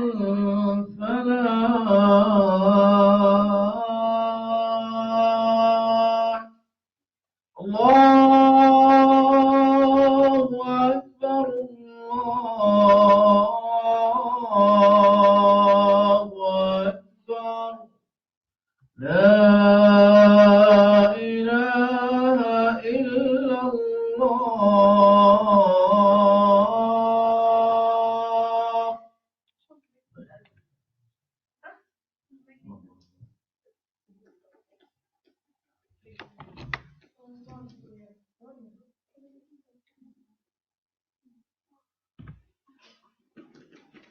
are they going to pray right now? No? Okay. So let's continue until...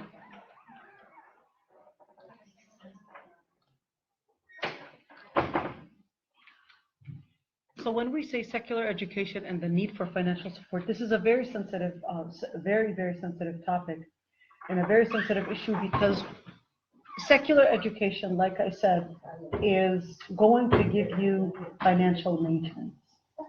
But Islamic studies, unfortunately, is not respected, not even, or valued, not even by the Muslim community itself. Having that being said, and it's even harder for a woman that is specialized in Islamic studies to make her, or let me say the degree that she has, for it to be something that she can continue. Again, the word is to continue giving ilm, because that's what she studied for. She studied for giving ilm. And also, there's no way that she can continue to give ilm if she can't even maintain her own bills, her own financial situation, right? She would have to work. And right now, unfortunately, the situation, the life system, both the man and the woman, they would have to work in order just to live a simple, decent living. Just a simple, decent living. And a woman, of course, she can't be an imam, leaving really women that are specialized in Islamic studies, really not having any resource, or even if they are specialized to teach Islam, they wouldn't have the time to teach Islam because they would have to support themselves. Now, having that being said, it's very important to actually get both. If you're able to get both, that is, get the secular ilm in order to get yourself financially, support yourself financially, Because you never know what happens. You get divorced, you get kids, your husband gets disabled, whatever. Who knows what happens? You would have to have some means of maintenance. You have to. Because if you don't have any means of maintenance, Allahu Akbar, Allahu Akbar. Ashhadu an la ilaha illallah. Ashhadu anna Muhammadan Rasulullah. Hayya ala as-salah, hayya ala al-falah. قد قامت الصلاة قد قامت الصلاة الله أكبر الله أكبر لا إله إلا الله.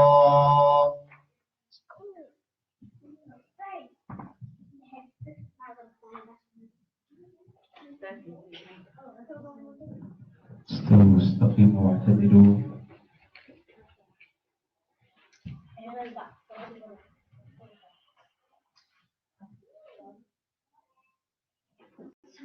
الله أكبر.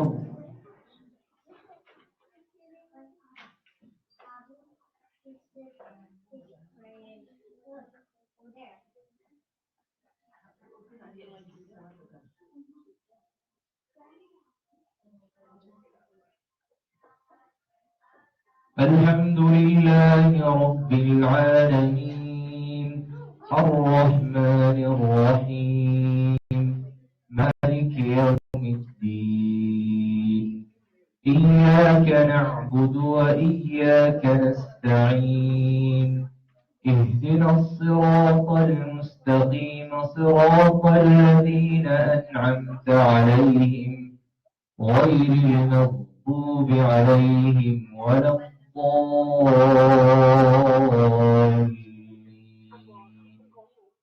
آمين.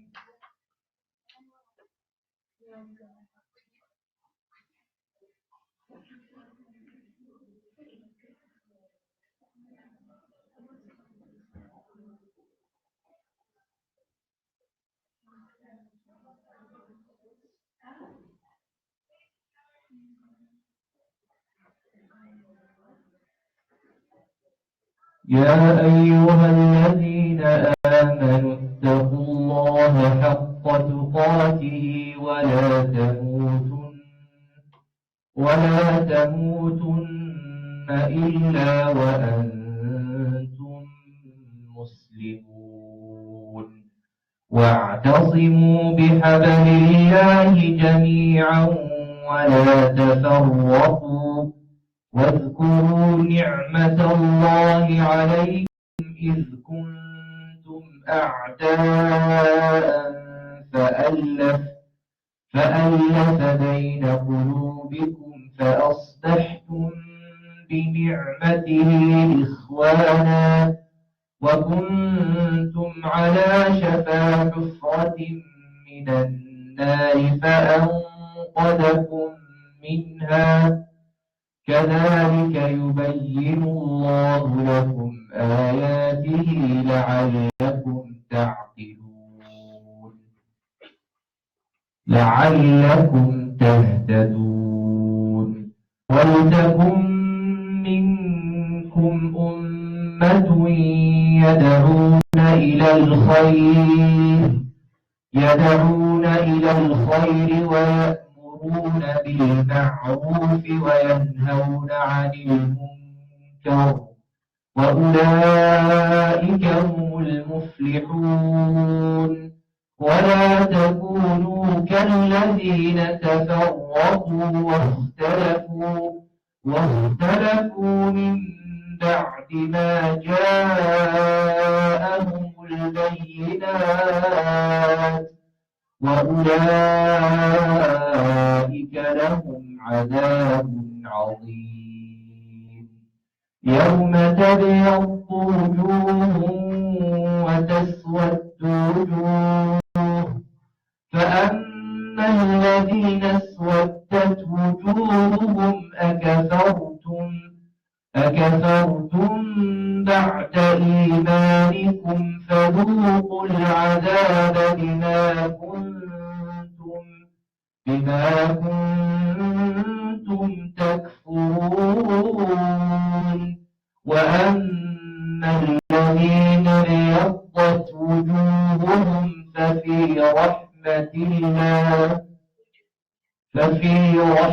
الله هم فيها خالدون تلك آيات الله نتلوها عليك بالحق وما الله يريد ظلما للعالمين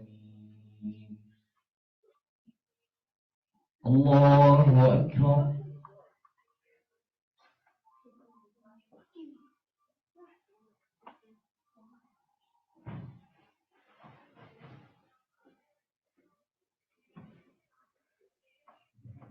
سمع الله لمن حمده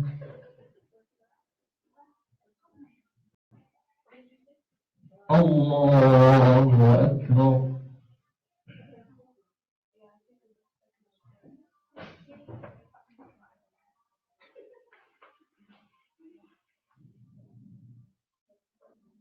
الله أكبر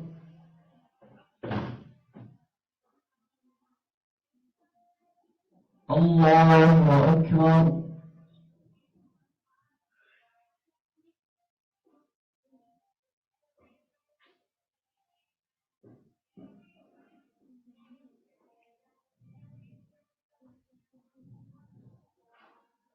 الله أكبر الحمد لله رب العالمين الرحمن الرحيم مالك يوم الدين إياك نعبد وإياك نستعين اهدنا الصراط المستقيم صراط الذين أنعمت عليهم غير المغضوب عليهم ولا الضالين آمين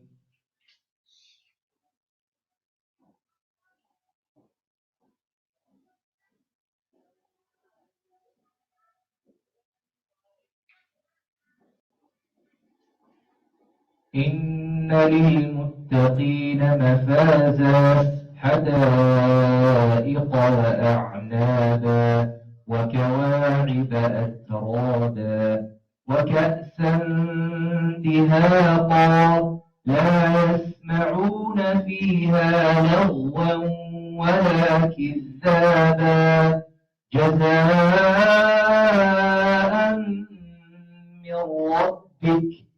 جزاء من ربك عطاء حسابا رب السماوات والأرض وما بينهما الرحمن لا يملكون منه خطابا يوم يقوم الروح والملائكة صفا لا يتكلمون إلا من أذن له الرحمن وقال صوابا ذلك اليوم الحق فمن شاء اتخذ إلى ربه مآبا إنا أنذرناكم عذابا قريبا يوم ينظر المرء ما قدمت يداه ويقول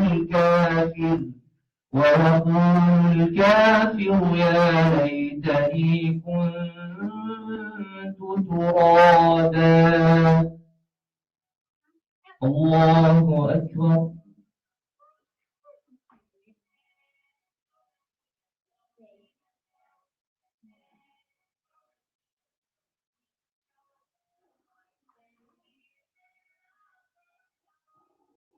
سمع الله لمن حمده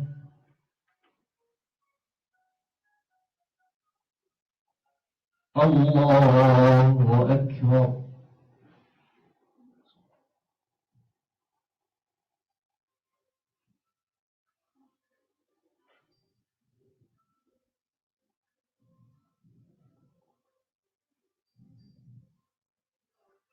الله أكبر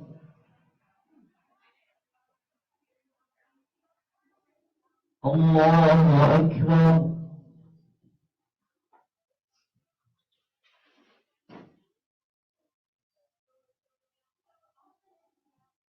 الله أكبر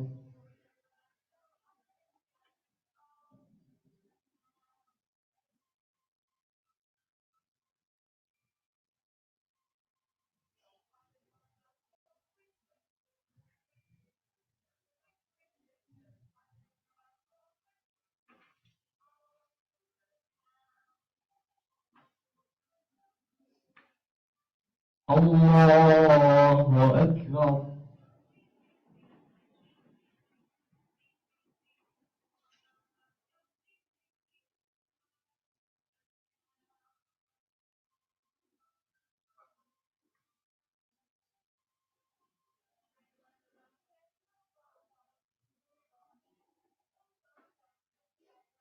الله أكبر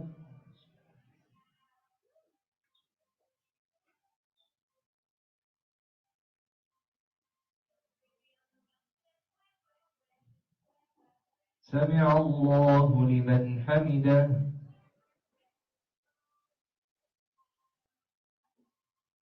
الله أكبر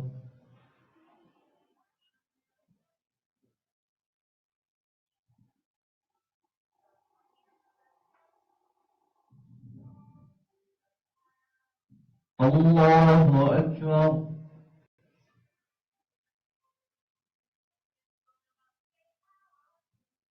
الله أكبر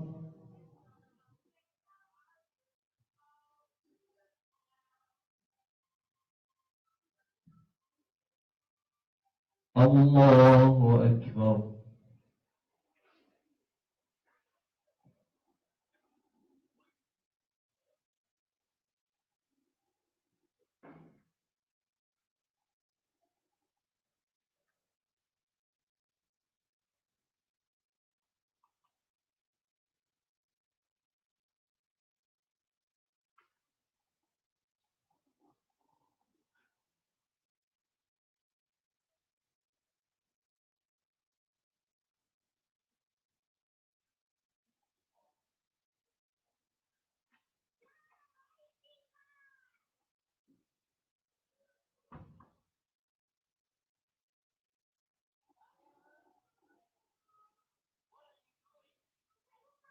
السلام عليكم ورحمة الله السلام عليكم ورحمة الله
Should we continue just the last segment of it, you guys? Yeah. At least for today.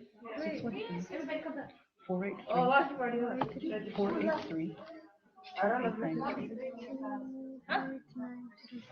Yeah, I know that. 483.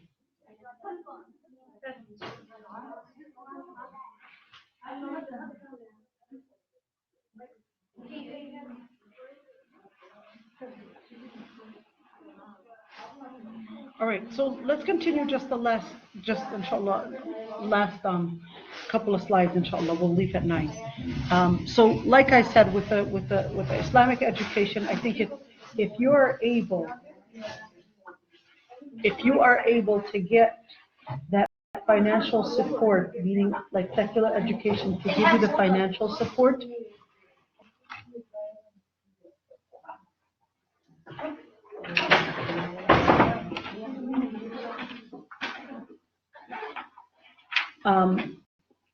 If you're able to get that that secular education in order to get yourself a financial support.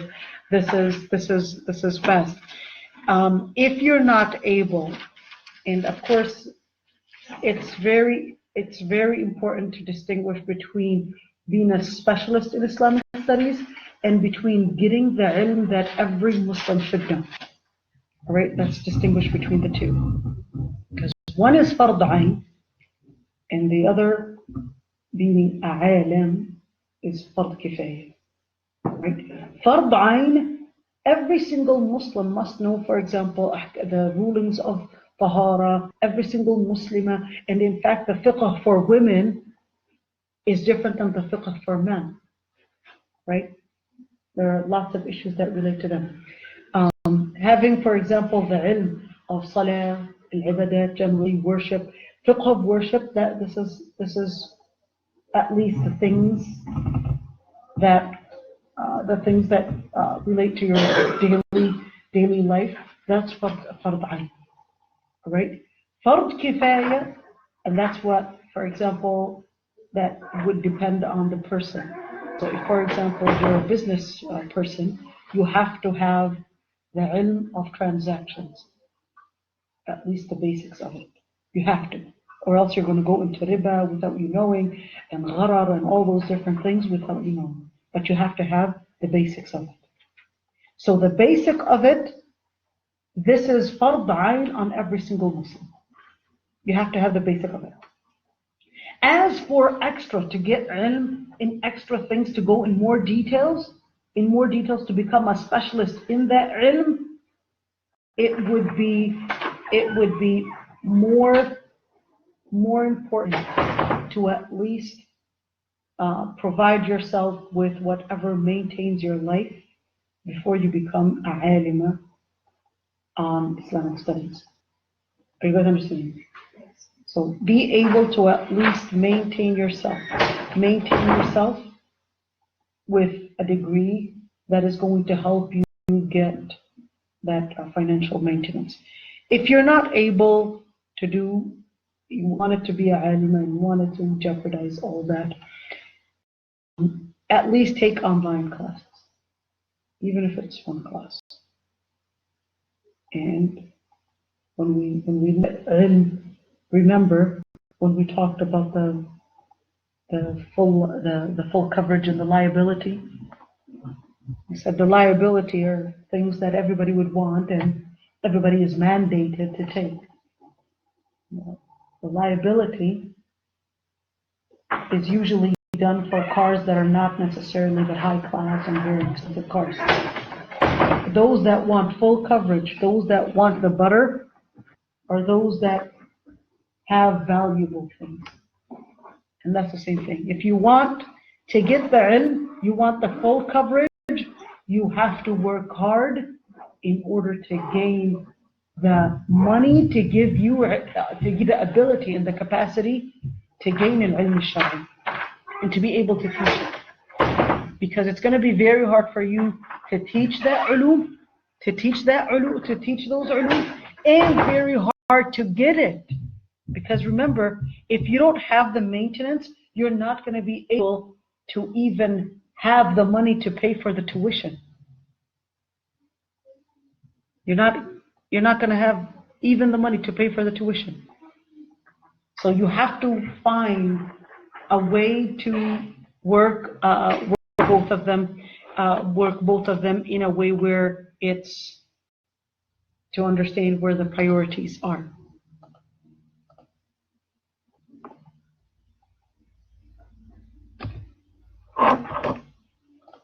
I guess we'll end right here because my laptop doesn't want to move.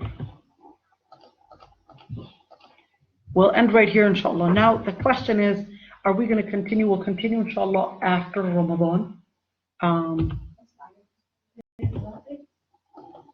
Well, because I'm going to be going to Lebanon next Monday, inshallah. Make dua for me. Ameen ya Rabbi. If this doesn't want to move. So we'll end right here, inshallah, and we'll restart. We'll continue, inshallah, after Ramadan. I don't know why this is giving me this.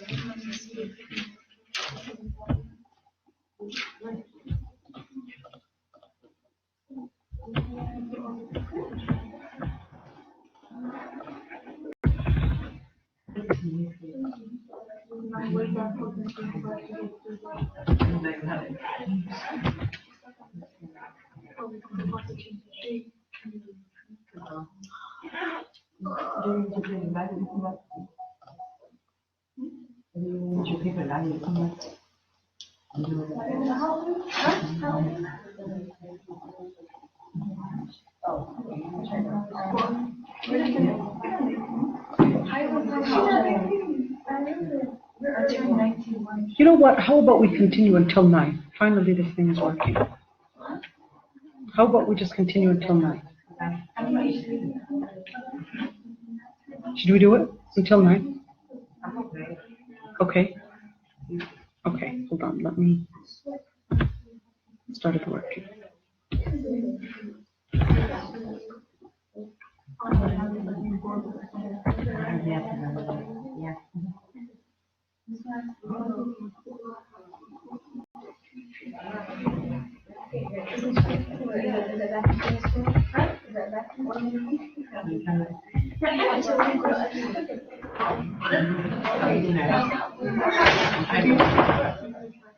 Should we continue, guys, just a little bit, just until 9? Yeah, 9. Okay, just 10 more minutes, inshallah.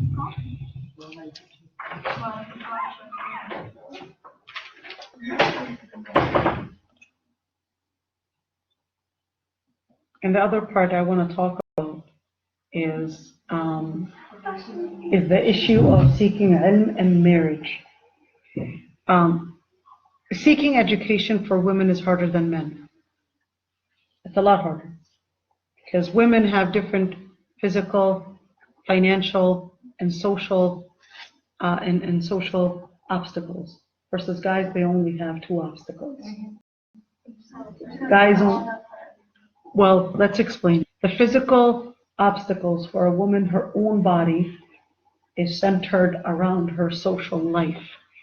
So pregnancy, postpartum, breastfeeding. You guys are not married, but I'll tell you, once you go into that, it's something that the scholars used to say if talib al ilm, if the student of ilm, if they get married, then it's like they were on the shore. They were on the shore when they were not married, but once they get married, it's like they're running on a boat. They can sink anytime. They can sink anytime.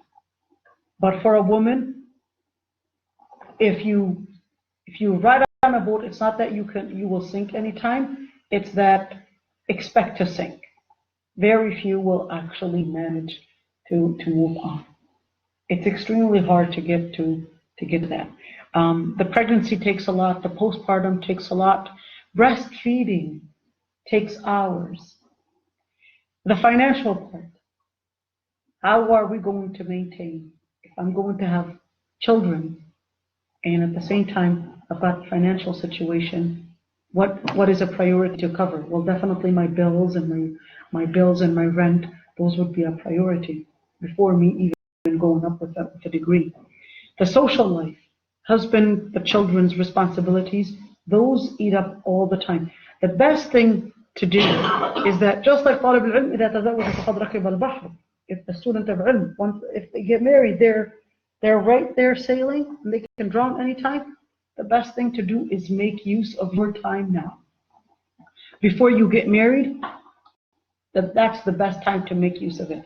After you get married, the first few years of the child's life, it is very hard, if not sometimes impossible, to seek ilm unless you're going to jeopardize and risk your own child by putting them in daycares, etc. The first 2 years or 3 years of the child's life, it's going to be extremely hard to seek ilm in the first 3 years. It is very possible that you will probably have days where you never held a book, because it's extremely hard when your child is is 1 year old, and you have to have your eyes just super vision on the child to make sure they all of a sudden become vacuum cleaners. Everything that they see, they can choke on. Everything. And when your child is younger, and especially if you have more than one child. If you have one child, it is possible. You can seek ilm with one child. But 2 makes it even harder. 3 makes it even harder. 4, it keeps on, when we're looking at the scale. And it's very important, before you get married, make sure that your husband himself understands the importance of ilm. And understands the importance of giving in. Because there are many men out there that will say that, yeah, I support ilm, etc., and it all becomes theory. They don't understand it. How do I know if he's going to help out? Does he help out at home? Does he help his mom at home? If he doesn't help his mom at home, he's not going to help you. If he does not help, and if he thinks that that's all a woman's job, that misogyny comes in, and thinks that it's a woman's job to clean and I'm not going to clean, then don't expect that he will be supportive. Supportive actually means that he's going to understand that he will be holding some of your responsibility when you're there trying to study for the test. Marriage and seeking ilm. Now let's lay out different things. Number 1, when we say marriage and seeking ilm, women have an age limit for making family. We don't want to believe that. We don't want to know that. Many women don't want to know that reality. We don't want to know that we've got an age limit for making family. Fitna is an issue, especially living in the West. School, I've been to high schools in the US, so I know what it is. You have children, the children are the priority over your education. Jihad is doing both, being a mother and acquiring education. We're just laying out data. The priorities in Islam, protecting your deen in case you fear fitna, is your priority. Meaning to say that, I just want to continue my degree first and then get ilm, and then get married. It depends on every single person is different. If you feel fitna, if you fear fitna, then seeking ilm becomes not fard ayn, but here becomes sunnah. The faridah would be getting married, because protecting your deen is the priority. Marriage is not necessarily half your deen. That's not an authentic hadith. So when we say talab ilm, seeking ilm, and knowledge, and seeking ilm, and marriage, every single person has her own fatwa. She would have to determine herself, is she capable of seeking ilm, or is she facing fitna, that is a priority to maintain. Delaying pregnancy with the halal means is halal. So sometimes delaying pregnancy in order to complete a degree, delaying pregnancy with halal means is halal. Contraceptive pills, for example, there's IDs, there's patches. Each kind has a different side effect, and you would have to see your OB to discuss which is the best for you. What was that? They're allowed in Islam. Yep, they're allowed in Islam. Scholars have different opinions on the one that kills before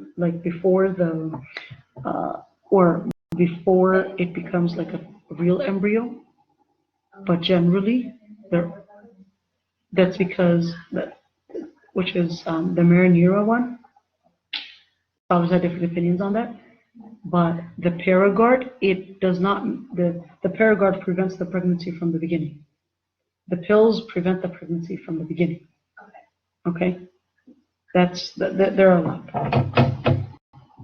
Pressuring children, that's a different story. So we'll see you guys next week. Wassalamu alaikum. Any questions? Not next week. After Ramadan, inshallah. Next week, inshallah, I'll be at this time. I'll be, inshallah. We'll be making dua for you. Yes, make dua. It's going to be a challenging thing. What was that? Make dua for us. Inshallah, I was supposed to be. While your test was set. Inshallah.